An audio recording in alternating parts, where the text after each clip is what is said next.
केंद्रीय reserve police बल group केंद्र गुरुग्राम में आरएएफ की 28वीं वर्षगांठ पर वार्षिक भव्य परेड का आयोजन किया गया। इस भव्य परेड में मुख्य अतिथि के रूप में केंद्रीय गृह राज्य मंत्री नित्यानंद राय ने शिरकत की और भव्य परेड की सलामी लेकर जवानों को हौसला अफजाई भी की।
आप तस्वीरों में देख सकते हैं किस तरह से केंद्रीय गृह राज्य मंत्री नित्यानंद राय भव्य परेड की सलामी ले रहे हैं।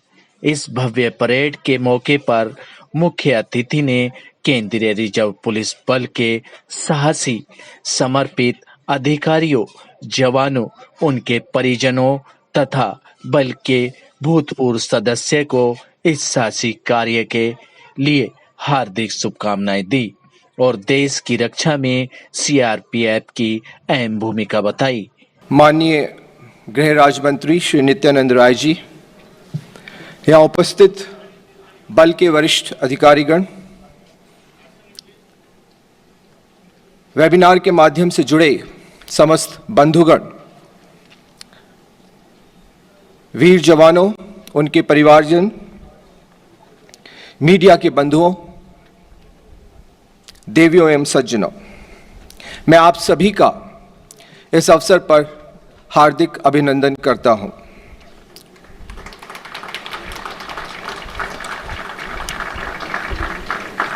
आप सभी के निमित्त मैं उन सब वीरों को नमन करता हूं जिनने अपने प्राणों की सर्वोच्च आहुति दी और इस बल का नाम रोशन किया, इस बल को सर्वोच्च शिखर पर पहुंचाया।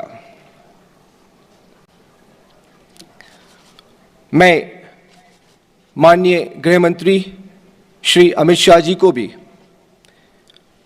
इस मंच से साधुवाद देना चाहूँगा। उन्होंने बल के 28वें वर्षगांठ के अवसर पर अपनी शुभकामनाएं संदेश भेजा है। भारत जैसे महान राष्ट्र में, जहाँ की विविधताओं के मध्य अनेकों संस्कृतियां पल्लवित हैं, वहाँ पर जहाँ एक ओर सभी को मूल अधिकार दिए गए हैं अपनी बात रखने का,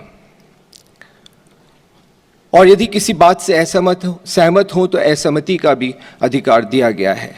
लेकिन सभी कुछ एक संवैधानिक दायरे के अंतर्गत व्यवस्था प्रदान की गई है। फिर भी लोक व्यवस्था के पहलू पर कभी कभी अराजक तत्व, हिंसात्मक तत्व परिवेश को जब खराब करते हैं तो आवश्यकता पड़ती है एक ऐसे बल की जो कि कानून व्यवस्था की स्थिति को बिगड़ने से रोक सके और एक अच्छा परिवेश कायम कर सके।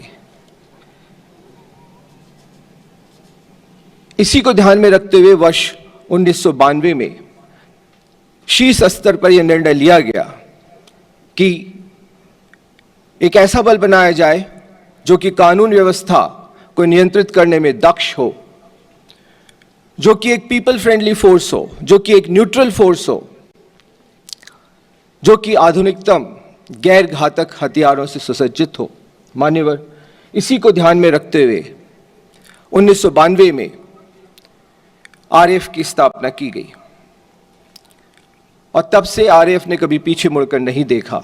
संघीय ढांचे के अंतर्गत यही एक मात्र बल है जो कि सर्वत्र स्वीकार्य है, हर एक राज्य में इसकी लोकप्रियता है और इसका कारण है कि इस बल ने समुदाय में अपनी पैठ बनाई है, सबको साथ लेकर चलता है और मानवीय संवेदनाओं के चलते इसने अपनी सेवाएं बखूबी बहुत ही निपुणता के साथ अर्पित की हैं। देश में ही नहीं, देश के बाहर भी यूनाइटेड नेशंस के मिशन के अंतर्गत हैती, कोसोवो, लाइबेरिया में वहां भी राष्ट्र का परचम लहराया है। इस बल की पहल, इस बल की निपुणता को देखते हुए राष्ट्र ने यह निर्णय लिया और महामहिम राष्ट्रपति महोदय ने 2003 में इस बल को ध्वज प्रदान किया। इस बल ने अपने कार्य को निरंतर अच्छे से अच्छा अंजाम दिया है, प्रगति की राह पर अग्रसर हुआ है और इसी के चलते वर्ष 2018 में इस बल को 10 वाहिनियों से बढ़ाकर 15 वाहिनियों में परिवर्तित किया गया। मान्यवर, मैं बताना चाहूँगा कि हिंसा को गैर घातक माध्यमों के द्वारा नियंत्रित करने में इस बल ने अपनी एक खूबी बनाई है। कल शाम को हम लोगों ने एक वेबिनार इस वर्षगांठ के अवसर पर रखा था जिसमें कई विचारकों ने, बुद्धिजीवियों ने भाग लिया और उसमें खुलकर सामने आया कि जो पहले की स्थिति थी और आज की स्थिति है उसमें बहुत अंतर है। पहले फिजिकल स्पेस में लोग अराजकता फैलाने का प्रयास करते थे, किंतु अब साइबर प्लेटफॉर्म्स पे, सोशल मीडिया के माध्यम से एक तरह का रेडिकलाइजेशन फैलाया जाता है। कई विचारधाराएं उसमें पनपती हैं जिससे कि असंतोष पैदा होता है, विशेषकर कि नवयुवकों में और ऐसे लोगों में जो कि इस बात का इंतजार करते हैं कि किसी तरह स्थिति को भड़काया जाए। सो फिजिकल स्पेस से जो साइबर स्पेस में ये हमारी जीवन शैली परिवर्तित हुई है, उसके अनुरूप जो परिवर्तन आए हैं, मान्यवर, मैं बताना चाहूँगा कि इस बल ने उस दिशा में भी आगे बढ़कर अपने आप को प्रखर किया है, निपुणता हासिल की है। हम इस बात को मानते हैं कि नागरिकों के कई मूल अधिकार हैं जिसमें असहमति व्यक्त करना एक मूल अधिकार है। उसके मध्य शांति काल में यह बल जहां भी यह स्थापित है वहां के समुदाय में जाकर उनसे मैत्री करता है, उनकी समस्याओं का समाधान करता है, इस बात का अध्ययन करता है कि कहां कहां पर संवेदनशीलता है, किस तरह का उपद्रव हो सकता है, कौन ऐसे तत्व हैं जो कि आम आदमी को भड़काकर उपद्रव की स्थिति उत्पन्न कर सकते हैं। इस सारी इंटेलिजेंस को भी एकत्र करता है ताकि किसी भी विषम परिस्थिति में जब राज्य सरकार आरएएफ की मदद मांगता है तो एक विशेषज्ञ की भांति यह बल उनकी मदद में जाता है। मान्यवर, कल के विचारण में यह भी उभर कर सामने आया कि इस छद्म युद्ध की परिस्थिति में जो लोग आतंकवाद से जुड़े तत्वों को पनाह देते हैं, उनको उकसाते हैं, ओपन ग्राउंड वर्कर्स के रूप में उनकी मदद करते हैं, वे भी कहीं कहीं कानून व्यवस्था की स्थिति भंग करके ऐसा परिवेश कायम करते हैं जिसमें कि राज्य सरकार के लिए, प्रशासन के लिए और अधिक दुविधा पैदा हो। इस दिशा में भी इस बल ने अपने आप को सक्षम बनाने का प्रयास किया है। मान्यवर, मैं यह भी बताना चाहूंगा कि एक ऐसा बल है जो कि किसी भी आपदा में, चाहे वो बाढ़ हो, चाहे तूफान हो, समुदाय की मदद करता है। यह सीआरपीएफ की कार्य संस्कृति है कि कानून व्यवस्था और आंतरिक सुरक्षा से निपटने के साथ साथ आपदा प्रबंधन में भी ये अपनी माहिरी रखते हैं, पैठ रखते हैं। इसी के चलते अभी जब कोविड का संक्रमण आया, सभी यूनिट ने जो कुछ कर सकते थे किया, जिसके अंतर्गत 50,000 से अधिक नागरिकों को सुरक्षा के उपाय, उनके भोजन की उपलब्धि, उनके आहार के बारे में और कई जानकारियां दी गई हैं। मान्यवर, कल ही गृह मंत्रालय में एक बैठक की गई और इसमें बताया गया कि सुरक्षा बल जहां भी नियुक्त हैं, वो अपने अपने इलाकों में कम से कम 3 चीजों का प्रसार करें: मास्क पहनना, हाथ धोना और एक न्यूनतम दूरी बनाए रखना, ताकि इस कोविड की समस्या से हम बखूबी जूझ सकें। मान्यवर, 3.25 लाख का यह बल,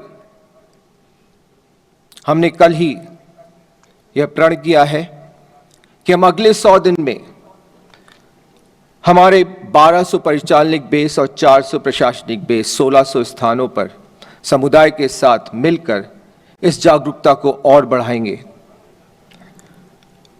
लगभग 12 करोड़ देशवासियों से संपर्क करने का हमारा लक्ष्य है।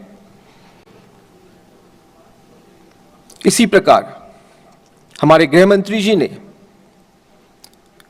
जब यह बताया कि मानवीय संवेदनाओं का वर्ष है और उसके तहत सभी बलों को अपना योगदान देना चाहिए, सीआरपीएफ ने 30 लाख से अधिक वृक्ष लगाए, जिसमें 3 लाख वृक्ष आरएएफ के द्वारा लगाए गए।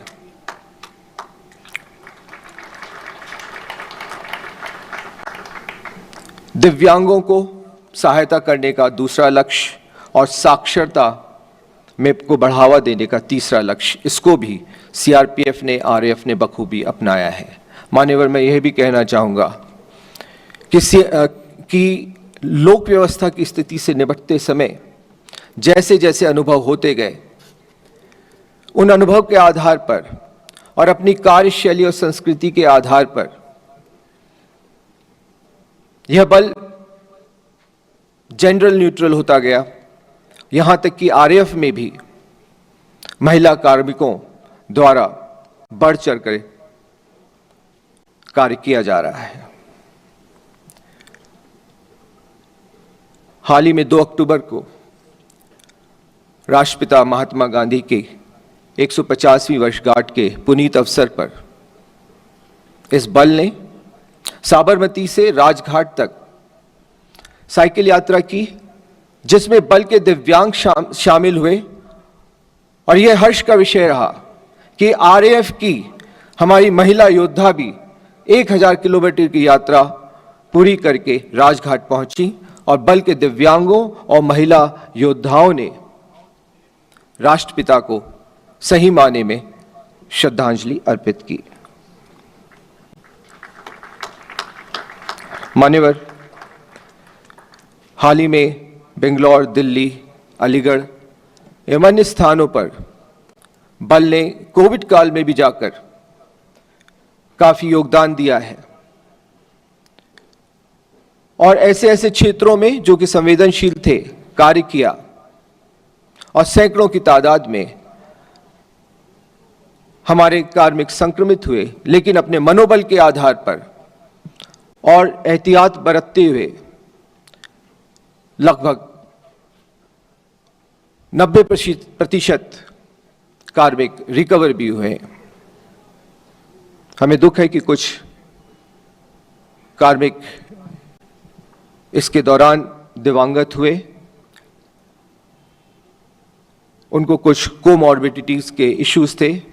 हम उनके परिवारों के प्रति भी संवेदना व्यक्त करते हैं और उनके साथ कंधे से कंधा मिलाकर खड़े हैं। मान्यवर, आप यहाँ पधारे। आपके आने से इस समारोह को भव्यता प्राप्त हुई है। मैं उन सभी बंधुओं का, साथियों का भी आभारी हूं जो कि वेबिनार के माध्यम से हमसे जुड़े हैं और उनकी इस अपरोक्ष उपस्थिति से भी यहाँ का परिवेश पुष्पित एवं पल्लवित है। मैं आभार व्यक्त करता हूं मीडिया बंधुओं का जो इस मंच से उभरे सब विचारों को आम नागरिकों तक ले जाएंगे। और जो परिस्थितियां वर्तमान में हैं, मैं अंत में महोदय की अनुमति से यही निवेदन करना चाहूंगा कि प्रत्येक सैनिक वर्दी में एक नागरिक है और प्रत्येक नागरिक बिना वर्दी के एक सैनिक है।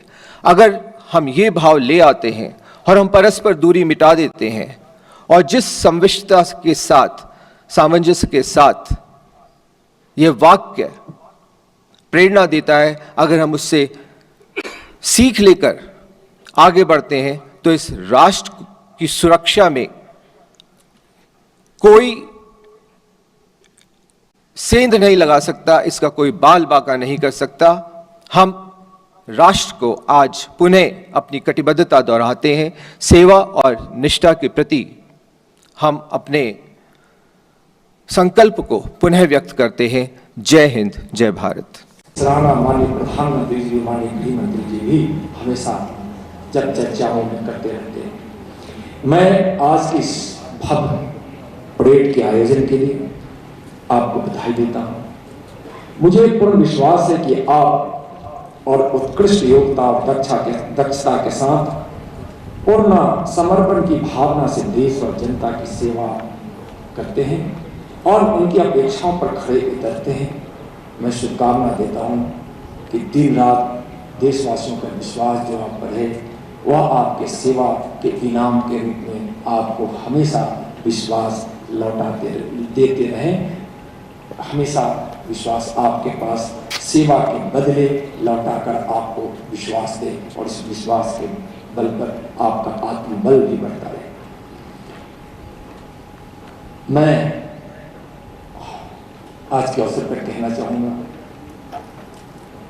आज भी जब गीत आपके बज रहे थे और जो उद्घोषणा यहाँ से हो रही थी और हमारी जो बहन कर रही थी, बार बार उन्हें एक शब्द रिपीट हो रहा था, भारत माता की जय, भारत माता की जय। दुनिया का यह देश है, दुनिया में यह एक भारत ही ऐसा देश है जिसको हम एक मिट्टी, जल, पहाड़ों, नदियों, पेड़ों, लताओं, जन समूहों, पक्षियों और जानवरों का एक मिला जुला एक भौगोलिक टुकड़ा के रूप में नहीं मानते। हम मानते हैं कि हमारी भारत माता है और इस मिट्टी का एक एक कण हमारे लिए पवित्र है और एक कण के लिए भी हम अपने प्राण का न्यौछावर कर सकते हैं। यह हमारा इतिहास है और यह आपका संकल्प भी है। हमारी जो भावना है कि हमारी माँ है, भारत हमारी माँ है, हमारा देश है, देशवासी हमारे भाई और बहन हैं, इसके लिए आप सब कुछ करने के लिए तैयार रहते हैं। या आपकी भावना को सलाम कौन नहीं करे?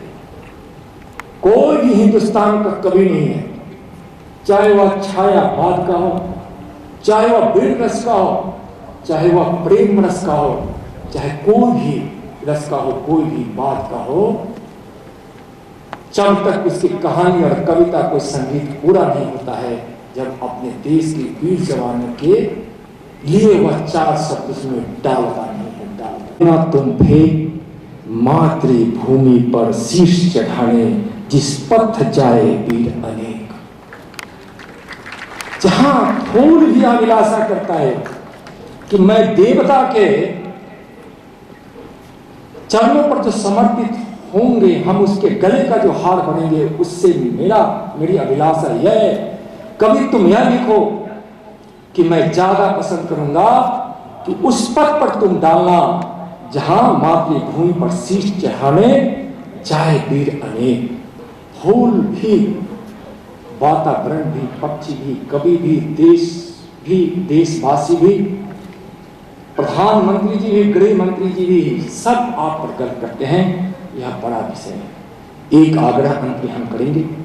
माननीय प्रधानमंत्री जी कहते हैं कि यह जीवन देश को समर्पित खासकर करने वाले लोग जो हमेशा मातृभूमि और समाज की सेवा में रहते हैं, वह सेवा जीवन के निरंतर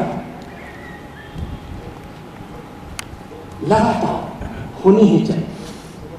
हम अगर जाते भी हैं यहां से, हम अपनी जवानी को अगर इस मातृभूमि के लिए, इस देश के लिए समर्पित करते हैं, तो जवानी के अगले कदम जब आप यहां से जाकर उस समाज की सेना में सम्मिलित होते हैं जिसकी चर्चा महेश्वरी जी कर रहे थे, वहां भी आप जाएं तो आपका ही संकल्प, यही सेवा का भाव, यह समर्पण और यही साहस आपके अंदर रहे। वहां भी आप जाएं तो हमेशा इसी प्रकार की सेवा की तमन्नाओं लेकर, यानी देश की सेवा, समाज की सेवा की तमन्ना को लेकर जाए और उस गीत को हमेशा गाते रहें। भारत माँ तेरी जय हो, विजय हो। धन्यवाद।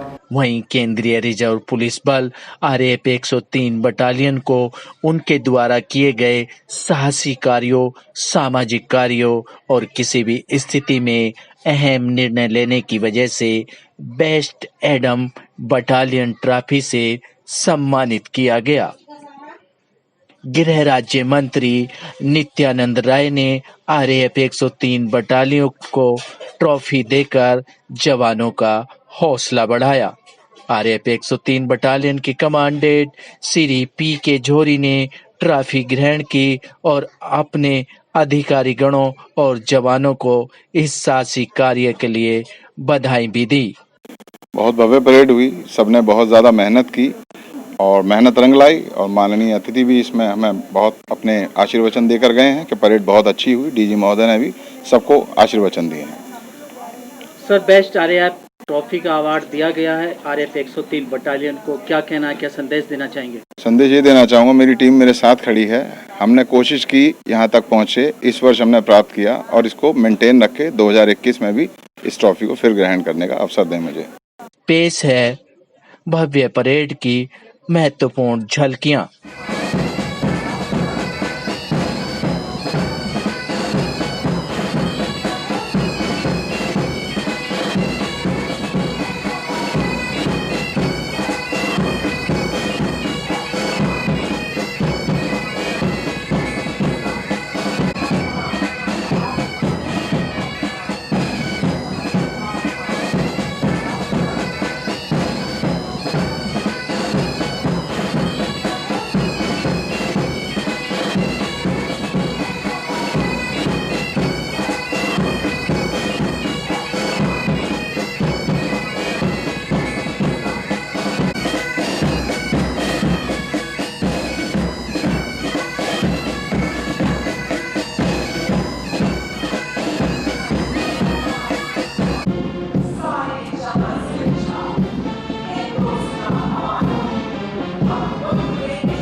वीर गौरव का मान करे यहाँ मंच के समक्ष पहुंच गए हैं कमांडर्स।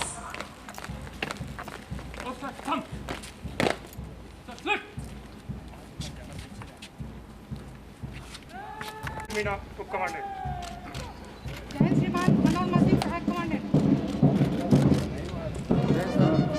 इसके साथ ही बड़े सूबेदार मेजर द्वारा जय प्रकाश सहायक कमांडेंट। जय श्रीमान सुनील सहायक कमांडेंट। ये ध्वनि हम सभी